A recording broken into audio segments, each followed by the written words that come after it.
Telangana assembly ఎన్నికల్లో ఘన విజయం సాధించిన సీఎం కేసీఆర్ జాతీయ రాజకీయాలపై దృష్టి సారించారు.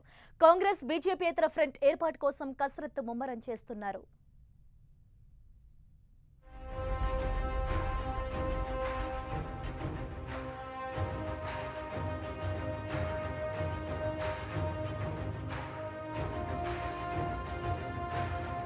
తెలంగాణలో టీఆర్ఎస్ పార్టీ పగ్గాలను కేటీఆర్ కు అప్పగించిన సీఎం కేసీఆర్ జాతీయ రాజకీయాలపై దృష్టి సారించారు. తెలంగాణ ఎన్నికల్లో భారీ విజయాన్ని దక్కించుకున్న గులాబీ దళపతి జాతీయ రాజకీయాల్లోనూ తన సత్తా చాటాలనుకుంటున్నారు. 2019 లోక్సభ ఎన్నికల దృష్ట్యా బీజేపీ, కాంగ్రెస్ ఏతర కూటమి ఏర్పాటు కోసం ప్రణాళికలు సిద్ధం చేస్తున్నారు. అందుకోసం ఈ నెల 23 నుంచి పలు రాష్ట్రాల్లో పర్యటించనున్నారు.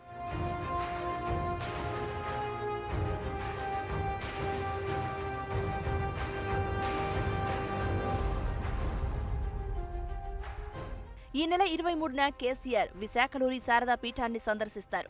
పీఠంలోని రాజశ్యామల దేవాలయంలో ప్రత్యేక పూజలు జరుపుతారు. స్వామి స్వరూపానందేంద్ర స్వామీజీ ఆశీస్సులు తీసుకున్న అనంతరం ఒడిశాకు బయలుదేరతారు. సీఎం నవీన్ పట్నాయక్తో ఫెడరల్ ఫ్రంట్ పై చర్చించనున్నారు. 24న కోల్కతా వెళ్లి మమతా బెనర్జీతో సమావేశమవుతారు. ఈ నెల 25న ఢిల్లీలో మాయావతి, అఖిలేష్ యాదవ్లను కలుసుకోనున్నారు.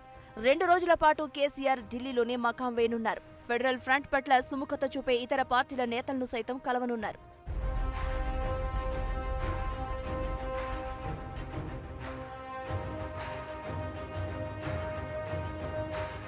ఈ నెల 25న సీఎం కేసీఆర్ ప్రధాని మోదీతో భేటీ కానున్నారు. విభజన హామీలను నెరవేర్చాలని కోరనున్నారు. అదే రోజు కేంద్ర ఎన్నికల కమిషనర్తో సమావేశం కానున్నారు. అటు రాష్ట్రాలపై కేంద్రం పెత్తనం పోవాలన్న డిమాండ్తో ఫెడరల్ ఫ్రంట్ ఏర్పాటు చేస్తున్నట్టు ఇప్పటికే కేసీఆర్ ప్రకటించారు. కాంగ్రెస్, బీజేపీయేతర కూటమి ఏర్పాటుకు బాటలు వేస్తున్నారు.